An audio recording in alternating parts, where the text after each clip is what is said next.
Do you want to find an interesting tech discussion chat or a teammate to play with? Join the Hardware Lab Discord server using the link in the description. Do you know what other GPU is equivalent to an RTX 3070? A RX 6700 XT? Well, if you think so, then try to increase the resolution and 3070 will be faster. Or try to become a VRAM limited where the 8GB buffer of 3070 will struggle. You can even try to run different game sets while finding GPU equivalents, numbers will never match. And this is the reason why any attempts to make a list of relative performance and other measurements of raw performance are all as inaccurate as possible. Hello and welcome back to Hardware Lab and Iceberg Tech, together with whom we made this video. If you are interested in old school hardware, it is worth checking out his channel, the link is in the description. Radeon 290X is provided to this video by him, and we asked Iceberg to give us a brief comment about how both 290X and 780Ti are getting old. You might remember a time not so long ago when the latest and greatest RTX 3000 and RX 6000 series graphics cards were somewhat hard to find, to say the least. At Iceberg Tech, my response to the shortage of new graphics cards was to focus on old ones, like AMD's R9 290X and Nvidia's GTX 780Ti. It's nice to think that these old cards could still be competitive almost a decade after their first release, but sometimes even rose-tinted glasses aren't quite strong enough. Beyond practical concerns like power usage and the heat and noise that goes with it, there are more existential problems. Driver availability, API compatibility, and lack of new technologies mean that old Kepler and GCN architectures don't compete quite so well in newer titles. Even among themselves, Kepler and GCN have differences which affect how well they've aged. Whereas Nvidia paid lip service to new APIs like DirectX 12, the reality of that support didn't match AMD's. Second generation Kepler's feature support for this API ended at 11.1, which is equivalent to basic DX12 API levels of support, and was just enough for Nvidia to claim Kepler to be DX12 compatible, though not enough to actually use any DX12 features. Meanwhile, GCN's second generation had DX12 Zero feature support from the beginning. Likewise, Vulkan support was something embraced by GCN's design, which focused on asynchronous compute performance, but Kepler could only give it the gingerest of awkward hugs. Titles which need DX12 Zero features today require modifications to run on GTX 600 and 700 series cards, and Vulkan performance is far outstripped by Radeons of the same era. Maxwell would go on to correct these shortcomings, and the GTX 900 series are still well regarded to this day, but this leaves the 600 and 700 series somewhat unloved in modern games. You could argue that this was all part of the plan. Nvidia aren't in the business of selling you one card per decade, after all. Nvidia aren't Nvidians, they know where the industry trends are going, and there's no doubt that they could have at least included more VRAM from an early stage if they wanted their cards to have greater longevity. Even today, while games which use the DX12 Zero and 12.1 feature level are fairly common, those that require it to run are still relatively rare. On the other hand, games which chow down on 4 gigs of VRAM at 1080p really aren't that uncommon. The GTX 780Ti had 3 GB. This would have been viewed as a crucial cost-saving measure from the 6 GB of the GTX Titan, but the 4 GB R9 290X would reframe this as miserly penny-pinching by Team Green. The 3 GB frame buffer limitation would prove to be the 780Ti's weak spot over time, as new titles became more demanding. This is still going on, by the way. Every generation since has seen AMD outstrip Nvidia for VRAM quantity, with the sole exception of the ill-fated Fury series. On that occasion, Team Red decided to focus on VRAM quality instead, and paid the price as a result. When these products are released, the usual debates go back and forth about whether Nvidia is cutting corners on VRAM, or whether AMD is using big frame buffers to give the illusion of value, but the state of gaming in the 2020s seems to suggest that AMD had the right idea all along. It's hard to defend Nvidia's history of planned obsolescence when you're in the middle of a GPU shortage, even more so when they choose that moment to stop providing driver support for legacy products. In the middle of the 18-month window from late 2020 to early 2022, I call the scalper pandemic, Nvidia and AMD both chose to announce the end of driver support for Kepler 1 and 2, and GCNs 1, 2 and 3 respectively. This termination wasn't a big surprise coming from Nvidia. There were rumours circulating that they'd stopped issuing game-specific optimizations for Kepler cards years earlier, but AMD were known for their fine wine attributes. AMD's slow but regular driver development for their older cards meant they quite literally got better over time. Arguably, this was more to do with much needed solutions to existing problems, but on the whole, many more AMD fans have interpreted that as downloading free performance, even years after the card had been discontinued. Whether or not the end of driver support for the R9 290X and GTX 780Ti in the summer of 2021 has cost them performance in titles released since then is something we can't really know for sure. What we can see is how the decisions made a decade ago around architecture and memory specifications have affected these GPUs over the course of the past 10 years or so. As you can see, in terms of their life cycle, these two GPUs behave very differently, and this is what we are going to prove with the test segment today. But besides this, I would also like to state that these GPUs were never equal, or relevant, or matched, or whatever. My main point here is that none of the GPUs that have a different feature set or a different architecture, which basically means doing different sets of tasks at a different speed, could be called a direct alternative. I see all of the references to TechPowerUp relative performance chart or Hardware Unbox 30 games average performance comparisons as something that really creates just more confusion rather than helps people to understand how their GPU would perform in a specific game. Important statement I would like to make.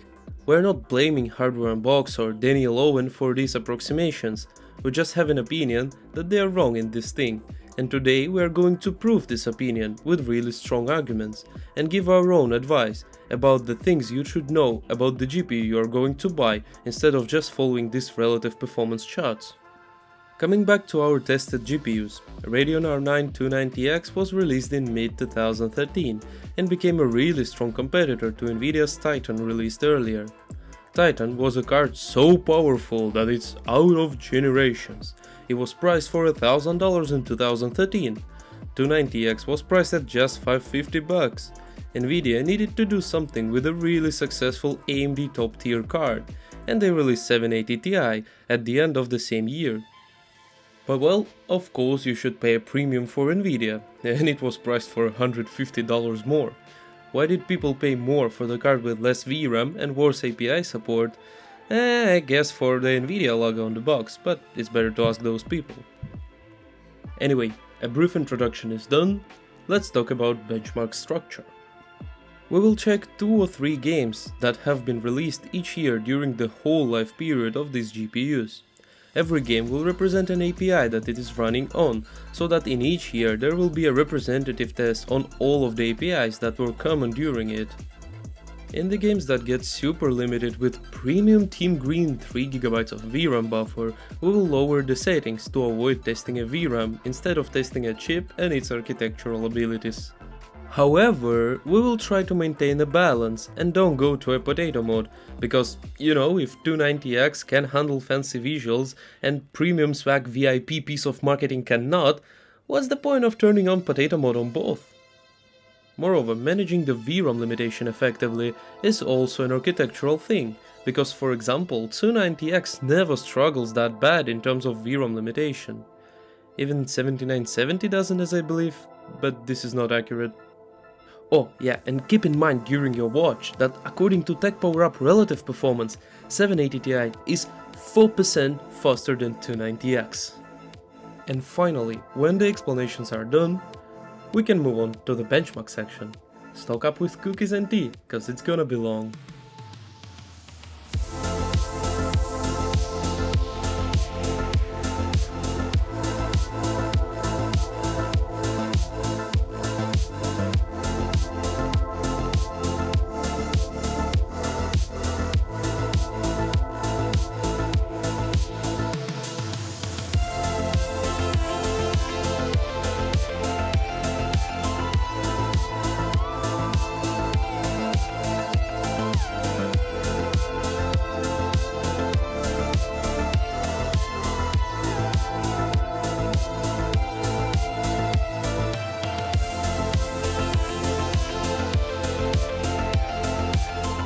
2012 game with DirectX 9 sponsored by Nvidia with a pretty low VRAM usage, almost perfect conditions for 780 Ti, so this is an expected result.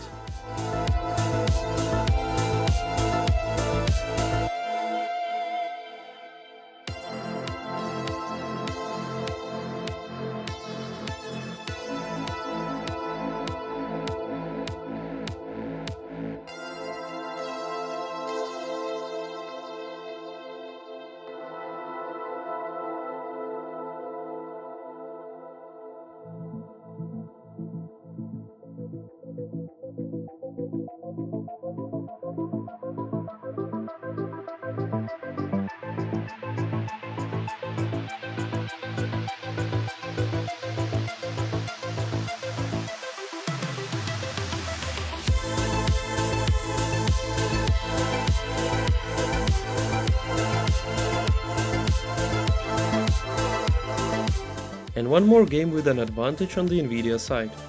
Well, the advantage here is kinda meaningless, but a win is a win.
Switching to DX11 allowed us to turn on a tessellation effect and HDAO, so this is not a surprise that the frame rate here is lower than in DX10 on both GPUs.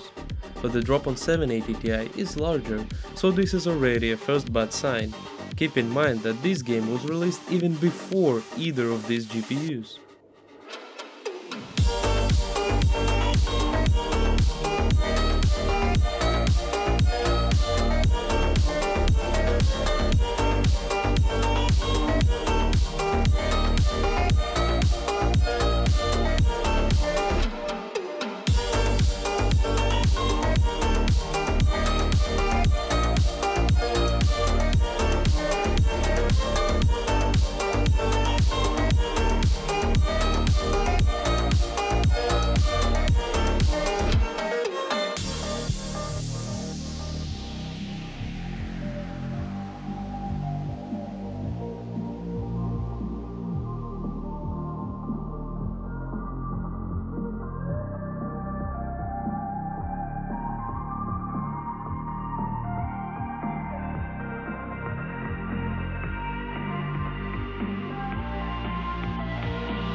Outlast runs extremely well on both of 2013 top ends, and especially well on 780 Ti.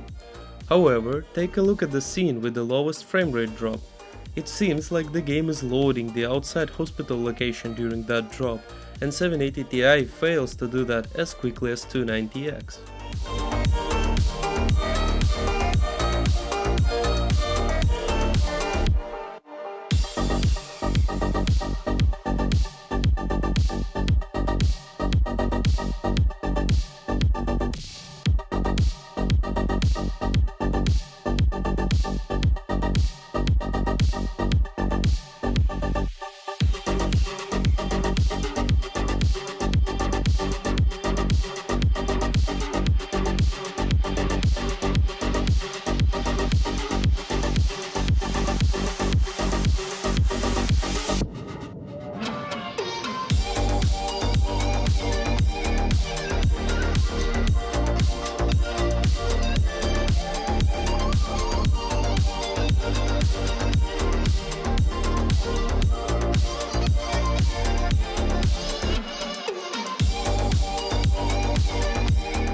DirectX 10 Enslaved, on the other hand, shows a clear and total domination of 780 Ti with almost a 50% advantage. When 290X almost never reaches 100 frames, 780 Ti almost never goes below.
First clear win for Team Red in our benchmarks.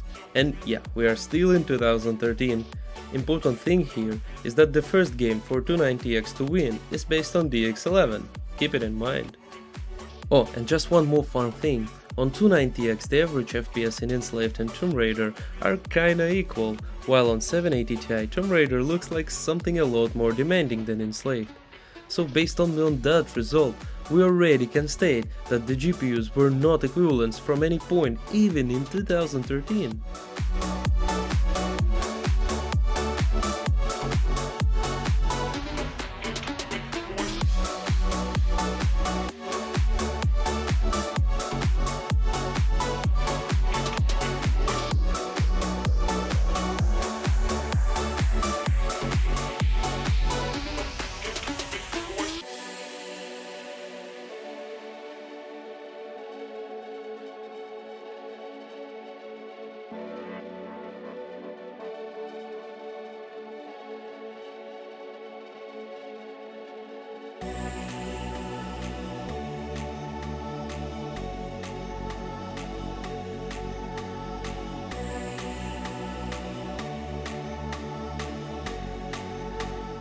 Sherlock from 2014 runs significantly better on 780 Ti, so this is one more win for Nvidia in DX9. However, when the minimum frame rate is over 150 and the average is over 200 on both, I don't really think it's practically important.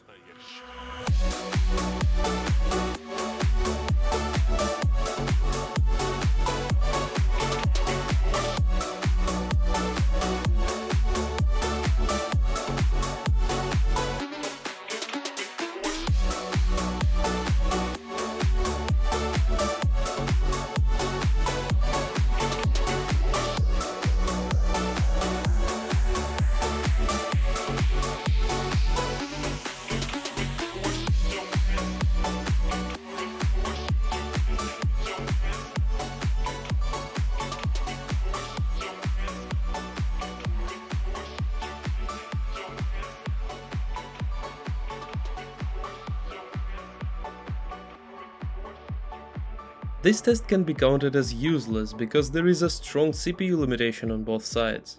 But even with that, 780 Ti managed to hold a slightly better frame rate somehow.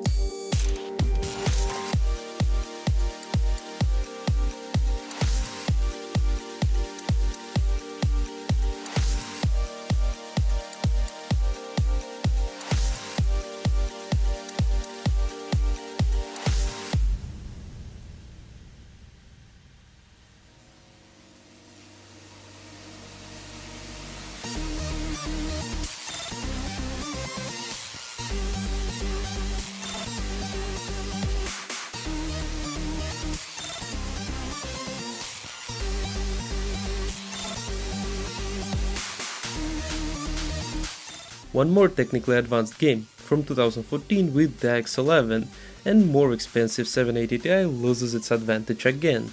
Take a closer look at different scenes of this test segment.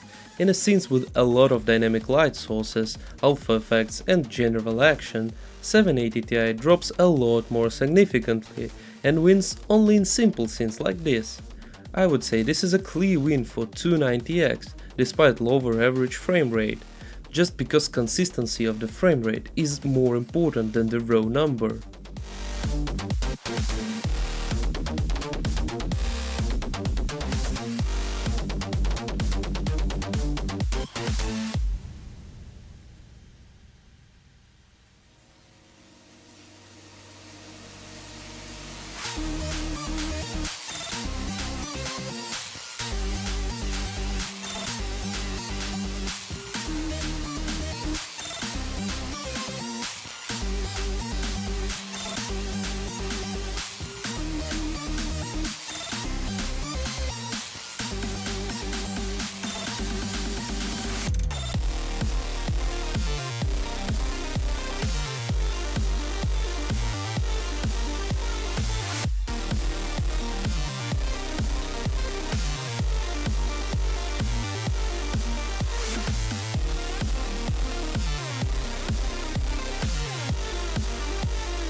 DMC4 can be pretty CPU limited from time to time on 290X.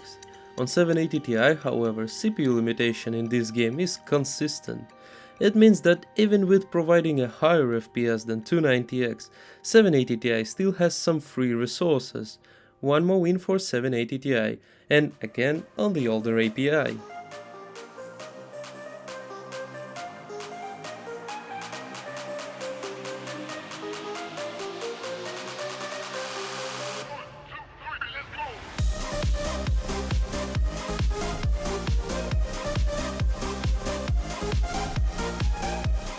One more DirectX 11 game and one more success for 290X. GTA 5 has a reputation of a game that always prefer Nvidia GPUs, but in case of 290X and 780Ti, Nvidia advantage here is not that huge in general. Again, we can clearly see that what GPU is going to be faster depends on game scene.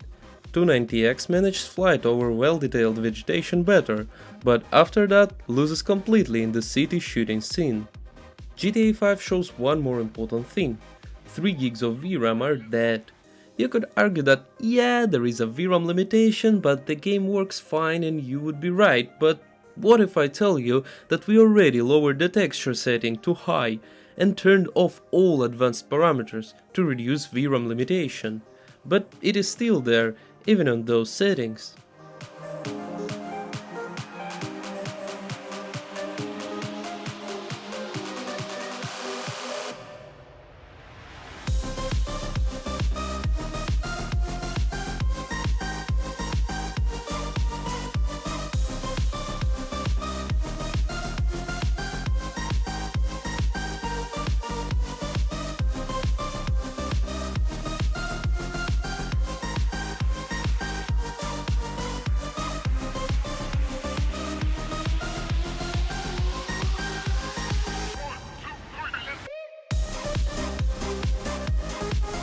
"2016 starts with DirectX 11, so there are no more popular games with 780Ti's favorite DX9 and 10. For Honor works better on Radeon despite the Nvidia logo on the starting screen, but 780Ti, if we forget about its price, is doing kinda alright. At least the VRAM buffer is enough, and the difference in performance is not that huge.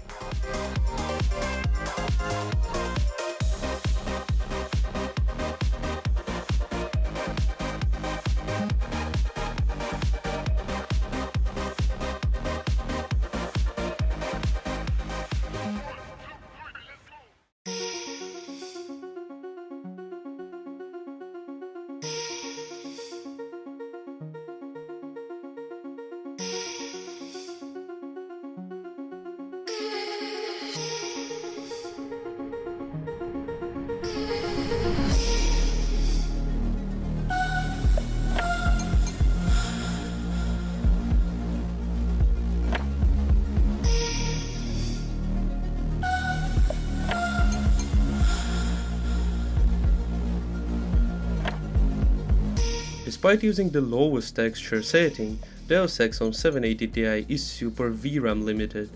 290X on the other hand still has a space in VRAM to adjust the textures, because the lowest looks awful. And even with those awful textures, the premium priced 780 Ti shows some pretty sad results.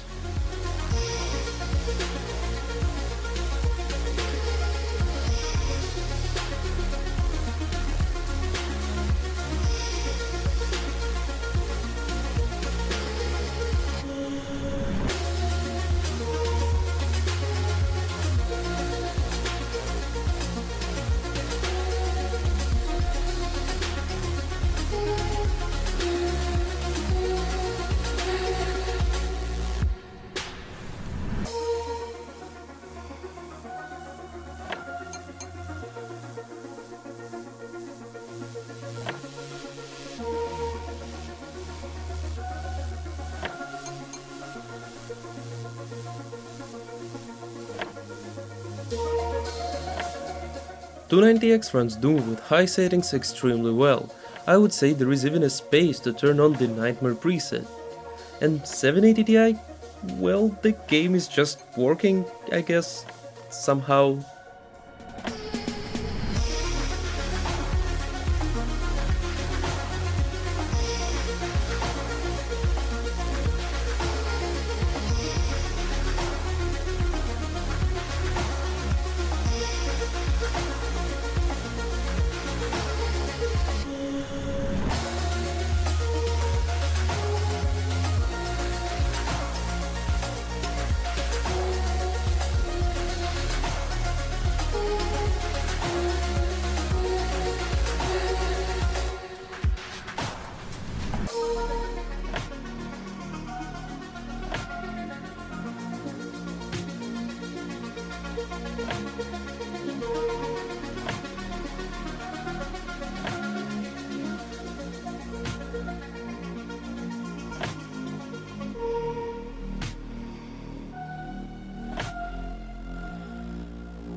Finally, we found a pretty modern game that doesn't limit 780 Ti with its VRAM buffer. Well, as you can guess, the secret here is lowering textures to a medium option. Textures look pretty low res, but the game is still playable on both GPUs. One more slight win for 290X.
One more game with awful looking lowest textures that we turned on to avoid VRAM limitation, and even with that, one more win for 290X. This time a bit more significant.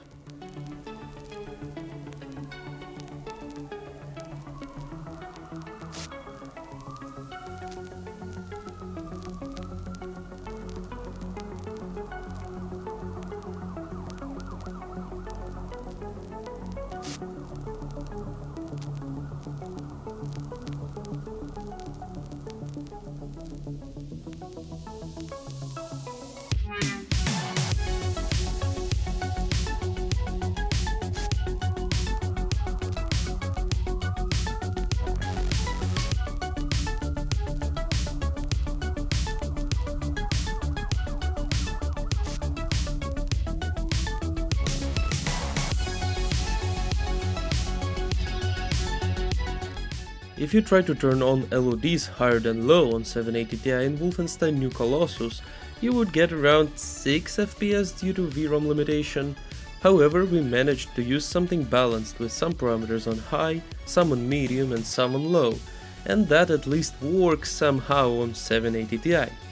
For 290X, this confrontation is more like a joke, it more than doubles the frame rate of 780Ti. Hello Tech Power Up's relative performance chart.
Finally, there is a game where GPUs show almost exactly equal results on the test segment. Relative performance chart was right, the cards are exact equivalents. My respect to Tech Power Up and their accurate calculations that 780Ti is exactly 4% faster than 290X.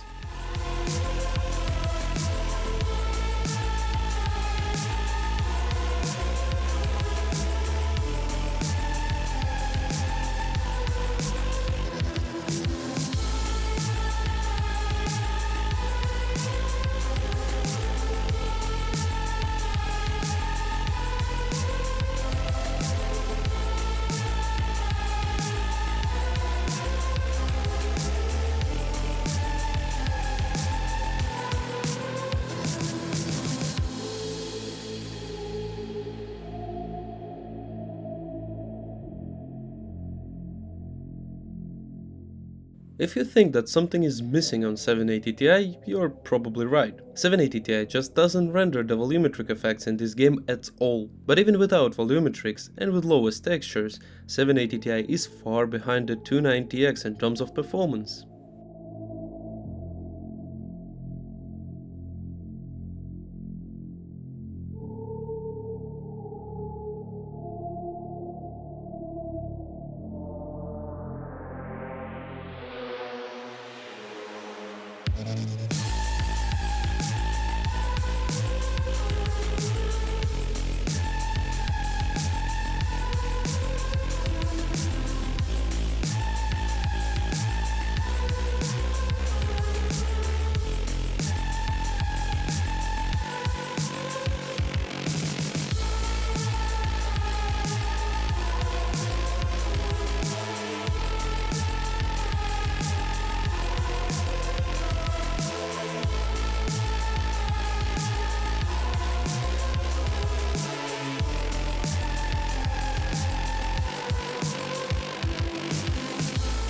How many times do I need to repeat about lowest textures in the settings?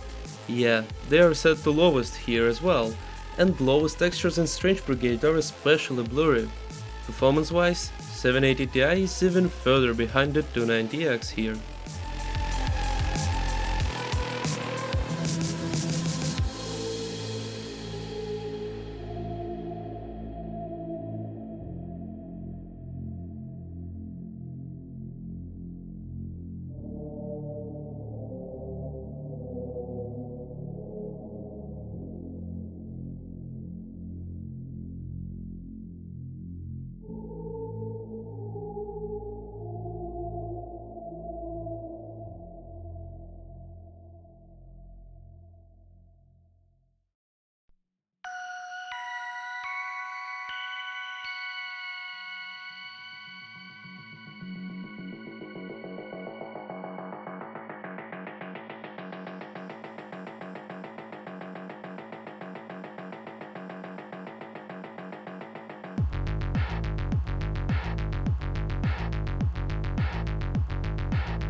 lowest textures, awful performance, and a VRAM limitation on 780 Ti. Definitely a solid result for a premium equivalent of 290X.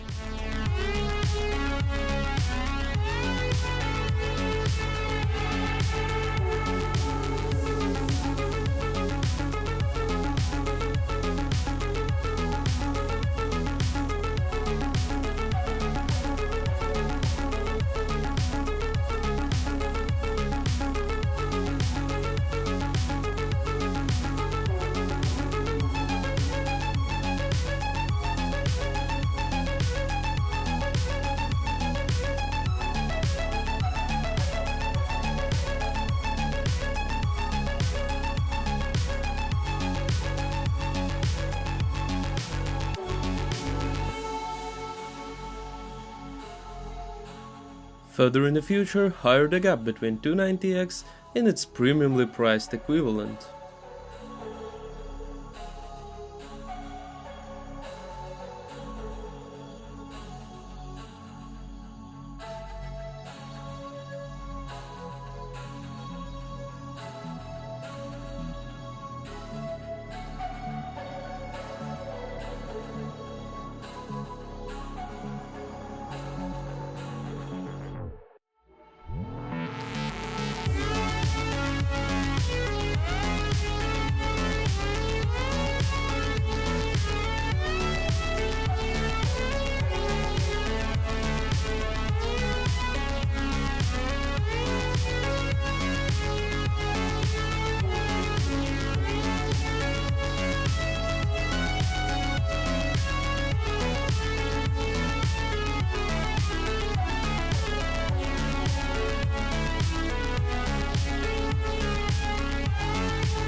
The performance of 780 Ti in this game is actually unplayable. Likely, RDR2 has AMD FSR implementation, so we should turn it on to increase performance, right? Wrong. This is how the turned on FSR looks on 780 Ti in this game. The VRAM limitation here is pretty strong on 780 Ti, but the textures are already set to medium and they look disgusting. But wait, don't you miss something? Oops, I think somebody stole a few buildings here from 780 Ti. 290X for comparison is doing completely fine. Oh, wait, and what is that? The road just appears in the front of the horse. 290X is again doing just fine.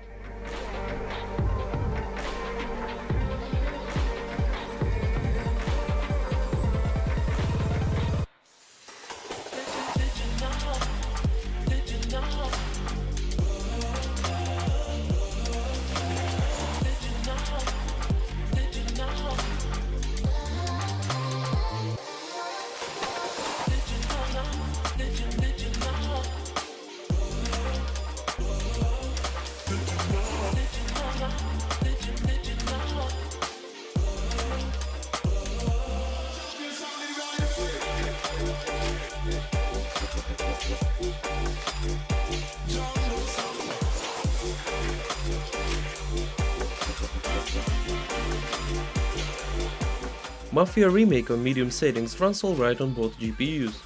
It is slightly VRAM limited on 780 Ti as well, but it doesn't affect the performance and a frame rate consistency. But the cheaper 290X here is faster again.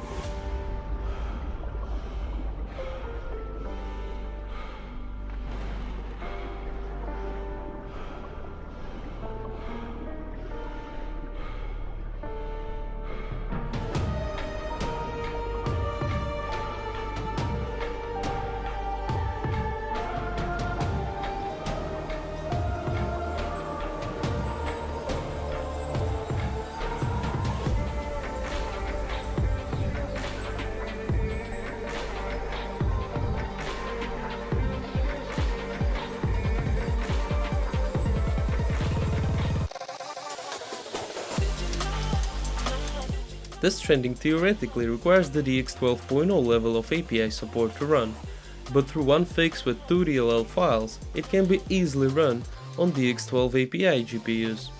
It works quite well for 780Ti, but the average frame rate is lower than a half of the 290X's result.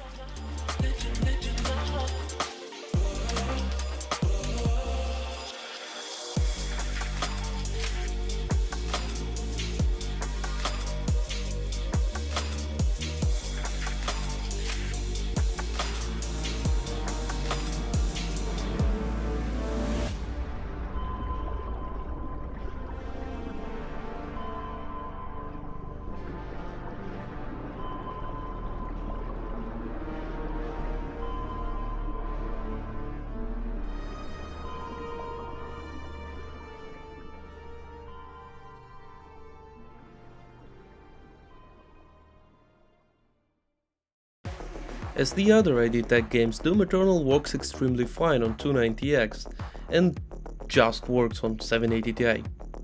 No, I'm joking, it almost doesn't.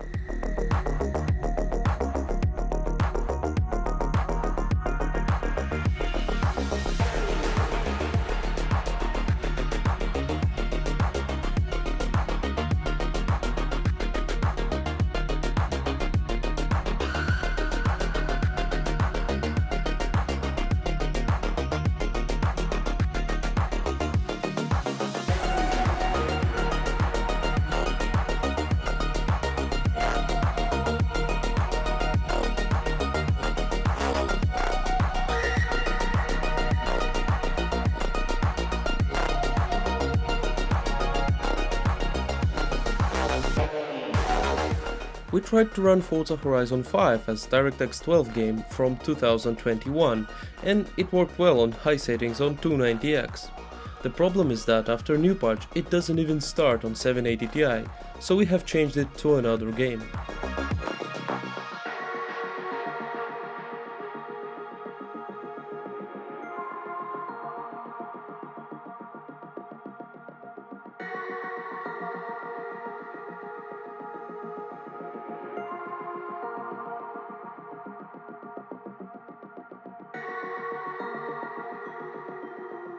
In Riftbreaker, 780Ti holds surprisingly well, but it still loses a bit, nothing more to add here.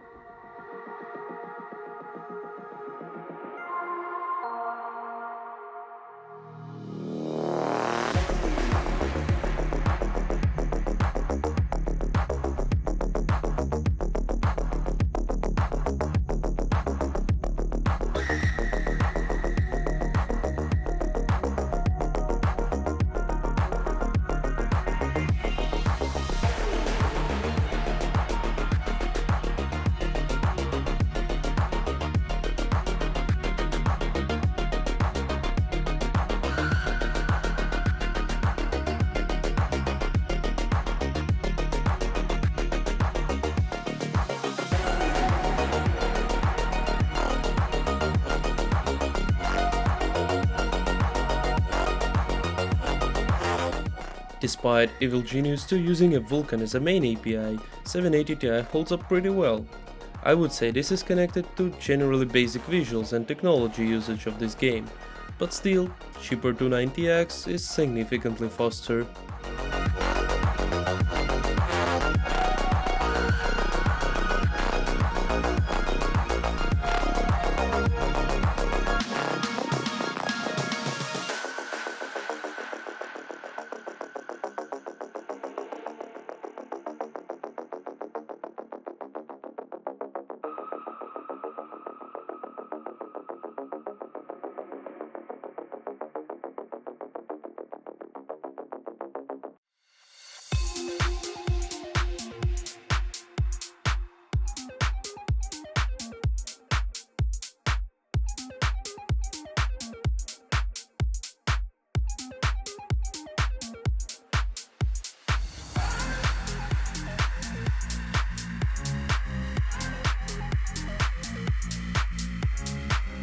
For the 2022 DirectX 12 game, we also have tried something really modern and visually stunning.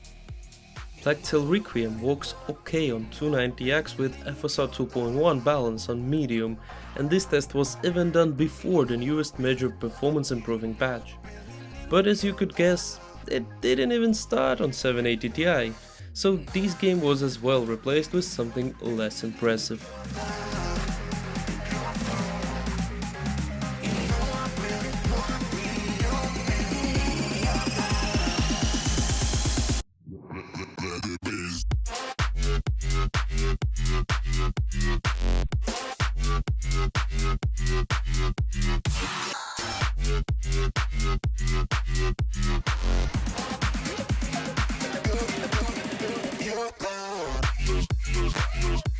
Frame time on both GPUs in this game looked pretty bad and the gameplay is not smooth, but 780 Ti is obviously doing a lot worse, even on the lowest settings.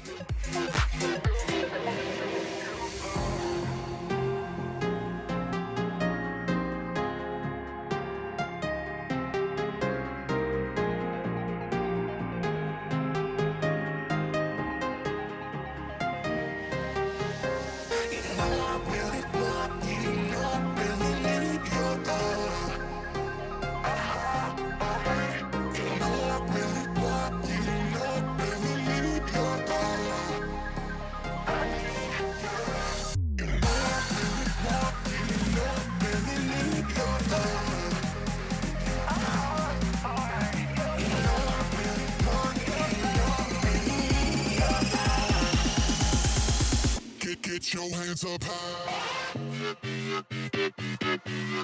Yeah.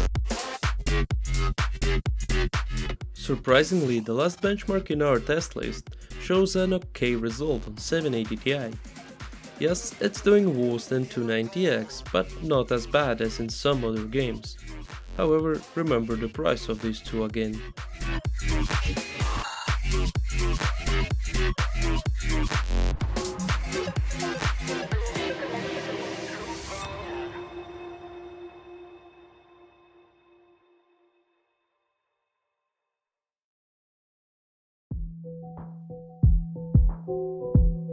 So there are a few statements that we can end this video with. Firstly, 780 Ti was a pretty bad GPU for bang for buck, and it wasn't future-proof from any point of view. Secondly, and more important, there are no equivalents between GPUs based on different architectures, or even based on the same architecture but with different memory subsystem. The only equivalents that are there are rebrands, like GTX 680 that is equal to 770 on the same frequency, or a 7970 and 280X. If I cannot use the chart to find an equivalent GPU, how then I pick up the one that suits my requirements? Well, you need to watch some reviews and tests. Probably you should do research about the differences between your chosen models. For example, RTX 3070 can definitely calculate the BVH structures for ray tracing a lot faster than 6700 XT. But 6700 XT has more VRAM and L3 cache that increases the VRAM usage effectiveness. You need to check for each GPU's advantages and pick the one that suits you more. Different GPUs suits different requirements. And I guess that's all for today. Don't forget to check out Iceberg's channel and our Discord server, both links are on the description. Thanks for watching, and as usual, stay up to date with HL.